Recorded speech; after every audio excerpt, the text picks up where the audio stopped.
नमस्कार, मैं हूं मनमोहन भट्ट। उत्तराखंड से आज दो खबरें एक साथ आई। पूरे प्रदेश भर के बेरोजगार युवाओं का जमावड़ा देहरादून में आज हो रहा था। ये बेरोजगार युवा बीजेपी सरकार के खिलाफ प्रदर्शन कर रहे थे।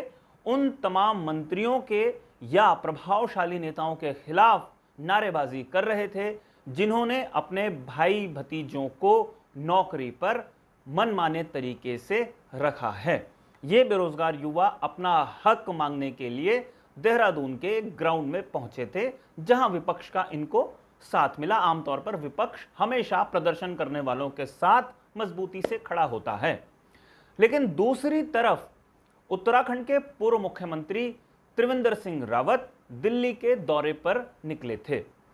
बताया गया कि दिल्ली में त्रिवेंद्र सिंह रावत की कई महत्वपूर्ण नेताओं से मुलाकात होनी है और जेपी नड्डा जो बीजेपी के राष्ट्रीय अध्यक्ष हैं और अनिल बलूनी जो मीडिया प्रभारी हैं राष्ट्रीय, उनसे त्रिवेंद्र सिंह रावत की मुलाकात हो चुकी है और आने वाले कुछ समय में त्रिवेंद्र सिंह रावत की मुलाकात बीजेपी के कई और शीर्ष नेताओं के साथ हो सकती है।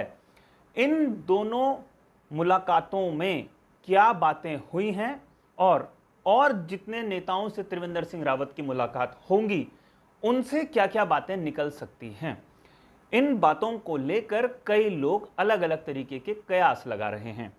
लेकिन कई लोग ये बात भी कह रहे हैं कि जिस तरीके से बेरोजगार युवाओं का यहाँ पे धरना हुआ या जिस तरीके से त्रिवेंद्र सिंह रावत की मुलाकातें दिल्ली में हो रही हैं, ये बहुत सामान्य बातें हैं और इस तरीके की चीज़ें पार्टी में होती रहती हैं। ये कुछ उसी तरीके का मामला है जैसे सुबह अखबार की बहुत इंपॉर्टेंस होती है और शाम होते होते वो अखबार रद्दी के कागज में तब्दील हो जाता है, यानी का उसका महत्व बहुत ज्यादा नहीं रहता, रद्दी की तरह उसे यूज किया जाता है। तो ये दोनों खबरें भी कुछ समय बाद बासी हो जाएंगी, रद्दी हो जाएंगी। दोनों बातों का कोई मेल नहीं है और दोनों बातों को बहुत ज्यादा तवज्जो नहीं दी जानी चाहिए।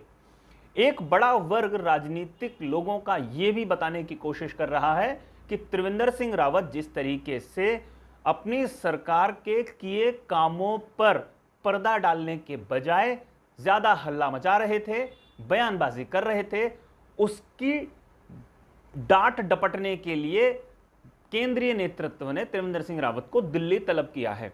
लेकिन मेरा ऐसा मानना नहीं है। आमतौर पर दिल्ली उन्हीं लोगों को तलब किया जाता है जो किसी बड़े या महत्वपूर्ण पद पर टिके हुए होते हैं, बने हुए होते हैं। वर्तमान में त्रिवेंद्र सिंह रावत बीजेपी की राजनीति में हाशिए पर हैं, उन्हें कोई महत्वपूर्ण पद नहीं मिला हुआ है। लेकिन अगर बीजेपी का शीर्ष नेतृत्व त्रिवेंद्र सिंह रावत को दिल्ली बुलाकर उन्हें समय देता है, इसका मतलब वो त्रिवेंद्र सिंह रावत की कुछ मामलों में राय जानना चाहता है। अगर बीजेपी के शीर्ष नेतृत्व को त्रिवेंद्र सिंह रावत को फटकार लगानी होती तो वो फटकार दिल्ली से टेलीफोन के माध्यम से भी लगाई जा सकती थी या एक संदेशवाहक भी भेजा जा सकता था। उन्हें अगर बुलाया गया, इसका मतलब उन्हें कहीं ना कहीं थोड़ी सी तवज्जो केंद्रीय नेतृत्व ने दी है और उनकी बातों को वो सुन रहे हैं। अब सबसे महत्वपूर्ण बात यही आती है कि कौन सी बात है जिसके लिए त्रिवेंद्र सिंह रावत को सुना जा रहा है। खबर है कि बीजेपी अंदरूनी तौर पर काफी नाराज है। जो मंत्रियों ने या पूर्व कैबिनेट मंत्रियों ने, राज्य मंत्रियों ने काम किए हैं और जिन कामों की वजह से पार्टी की फजीयत हो रही है, युवा सड़कों पर है, जनता के बीच में पार्टी की छवि खराब हो रही है। प्रधानमंत्री ने लाल किले की प्राचीर से इसी 15 अगस्त को कहा था कि भाई भतीजावाद देश की तरक्की और उसके विकास के लिए एक बड़ी समस्या है और उत्तराखंड में भाई भतीजावाद को ही बढ़ावा दिया गया है। इस बात को लेकर बीजेपी थोड़ा ज्यादा परेशान है। अब बात यह आ रही है कि बीजेपी भविष्य में क्या करना चाहती है। अंदरूनी सूत्रों से जो खबर मिल रही है उसके हिसाब से बीजेपी के शीर्ष नेतृत्व पर एक अघोषित दबाव यह है कि जिन मंत्रियों या पूर्व वरिष्ठ नेताओं ने गड़बड़ झाला किया है, उन्हें इसका एक दंड मिलना चाहिए ताकि वो एक नजीर पूरे देश के सामने प्रस्तुत कर सकें।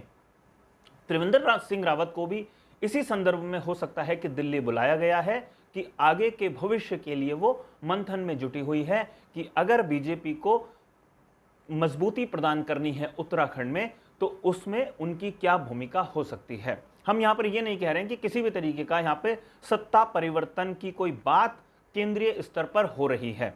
यहां पर बात हो रही है कि जिन मंत्रियों, पूर्व मंत्रियों या बड़े पदाधिकारियों ने गड़बड़झाला किया है उनको क्या दंड दिया जा सकता है और बीजेपी को कैसे मजबूत किया जा सकता है। खबर यह भी आ रही है कि 3 मंत्री आइडेंटिफाई हुए हैं जो वर्तमान में पुष्कर सिंह धामी के कैबिनेट में हैं, जिनके ऊपर कई तरीके के आरोप लगे हैं और जिनका पुलिंदा केंद्रीय नेतृत्व के पास पहुंचा हुआ है।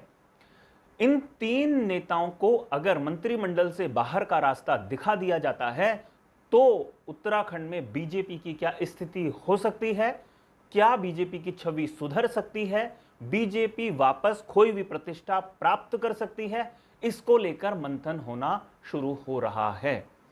अगले कुछ दिनों में तस्वीर शीशे की तरह साफ हो सकती है क्योंकि शीर्ष नेतृत्व ने मन बना लिया है बड़े घोटालेबाजों को बख्शना नहीं है, क्योंकि ये बीजेपी की इमेज पर प्रश्न चिन्ह लगा रहे हैं। तो ये देखना बहुत महत्वपूर्ण है आने वाले समय में ऐसे कौन से 3 नेता हैं जिनकी छुट्टी मंत्रिमंडल से हो सकती है। और जाहिर सी बात है अगर 3 नेताओं की छुट्टी होगी तो बाकी लोगों को मौका मिल सकता है मंत्रिमंडल में आने का। तो वो कौन से नए चेहरे होंगे जिनका बीजेपी में स्वागत किया जाएगा मंत्रिमंडल में, कुछ समय इंतजार करना पड़ेगा, उसके बाद यह तस्वीर बिल्कुल स्पष्ट हो जाएगी। साथियों, अभी के लिए फिलहाल इतना ही। अगली रिपोर्ट में आपसे एक बार फिर मुलाकात होगी। जाने से पहले 2 विशेष आग्रह जरूर करूंगा। यह रिपोर्ट अगर आपको पसंद आई हो तो इसे लाइक जरूर कीजिए, इसे शेयर करके अपने मित्रों तक जरूर पहुंचाइए और इस चैनल को आपने अगर अभी तक सब्सक्राइब नहीं किया है तो इस चैनल को भी सब्सक्राइब आप जरूर कर लीजिए। नमस्कार।